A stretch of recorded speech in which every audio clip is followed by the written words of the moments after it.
नमस्कार। खुशी क्लास में आप सभी का पुनः स्वागत।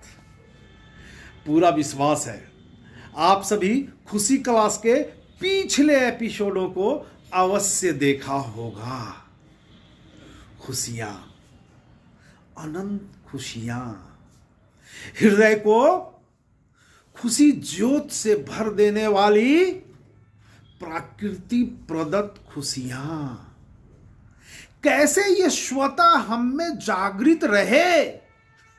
क्या कर्म करें, क्या करें जो खुशियां स्वतः हम में जागृत रहे।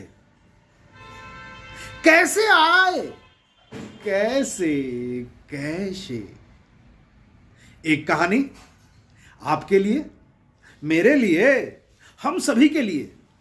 छोटी सी कहानी सकारात्मकता से भरी हुई।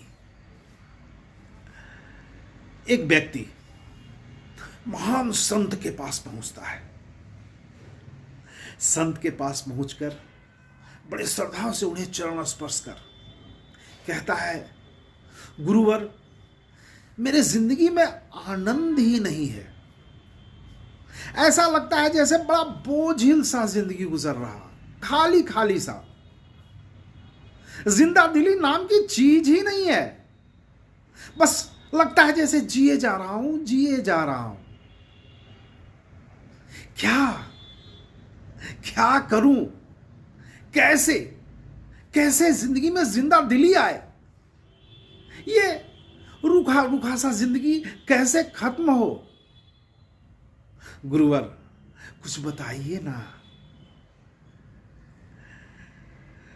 गुरु महान संत धनिक मुस्कुराए, फिर कहा, आज शाम को तुम मेरे आश्रम में आओ। 2 दिन तुम्हें यहीं रुकना है, उसके बाद मैं उपाय बताऊंगा। शाम को वो व्यक्ति आश्रम पहुंचा। संत उन्हें एक आश्रम के रूम में ले गए और कहे, इसी रूम में तुम्हें 2 दिन गुजारनी है। इसी रूम में, बाहर भी नहीं जाना है। इसी रूम में 2 दिन गुजारनी है। ठीक तीसरे दिन सुबह में ही मैं एक उपाय बताऊंगा, तुम्हारी जिंदगी जिंदा दिली से भर उठेगी। वो व्यक्ति कमरे में रुक गया। देखता है कि कमरा सामानों से भरा पड़ा है, लेकिन बड़े ही बेढंगा टाइप का। उस कमरे में सुंदर सुंदर फूल, सजावट के बहुत सारी सामानें हैं। सोफा, पलंग तक है, लेकिन सब कुछ ऐसे ही फेंका हुआ, एक दूसरे पर लादा हुआ, गंदगी से अटापटा। ऐसा लग रहा था जैसे किसी कचड़े रूम में सभी को ठूंस दिया गया हो। पहले तो वो व्यक्ति बैठ गया, सभी सामानों को देखने लगा, सोचने लगा। फिर कमर कसा और पूरे कमरे को सजाने लगा बड़े ही शानदार तरीके से। पलंग, सोफा को एक जगह लगाया जहां पर अच्छा लगे।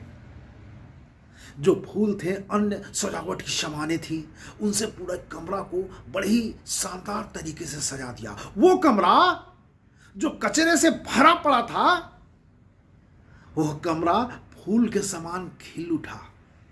इतना सुंदर लगने लगा जैसे उस कमरे में आराम से कई घंटे गुजर जाए। यूं ही 2 दिन बाद संत उस कमरे में आए। कमरे को देखकर चौंक गए। उस व्यक्ति से बोले, अरे ये क्या चमत्कार कर दिए। इस कमरे में तो कूड़ा कचरा भरा पड़ा था, ये तो लग ही नहीं रहा है वो कमरा है। क्या किए तुम। वो व्यक्ति बड़े आदर से कहा, गुरुवर, मैं कुछ नहीं किया, बाहर से कोई सामान नहीं लाया। ये सारा सामान इसी कमरे में था। बस वो कचरे के सामान, बेकार पड़ी सामानों के तरह एक दूसरे पर गुत्थम गुथा, फेंका हुआ, लादा हुआ रखा हुआ था। मैं सभी सामानों को सिर्फ व्यवस्थित कर दिया। सजाने की इतनी अच्छी फूल थी, फेंका हुआ, उसे मैं अच्छे जगह पर रख दिया, पलंग सोफे को सजा दिया, ये कमरा खिल उठा। अब गुरुवर बोले, कुछ समझ में आया? यही मैं बताना चाह रहा था। जैसे इसी कमरे में सारी चीजें भरी पड़ी थी, बावजूद इसके ये कमरा कचरे के समान था, कबाड़ी घर बना हुआ था, लेकिन तुमने उसी सामान से इस पूरे घर को सजा दिया। ठीक उसी तरह तुम्हारे अंदर भी जिंदा दिली भरी पड़ी है, खुशियां भरी पड़ी है, बस इसे जागृत करनी है। वो इधर उधर तुम्हारे अंदर ही फेंका हुआ है, व्यवस्थित है ही नहीं।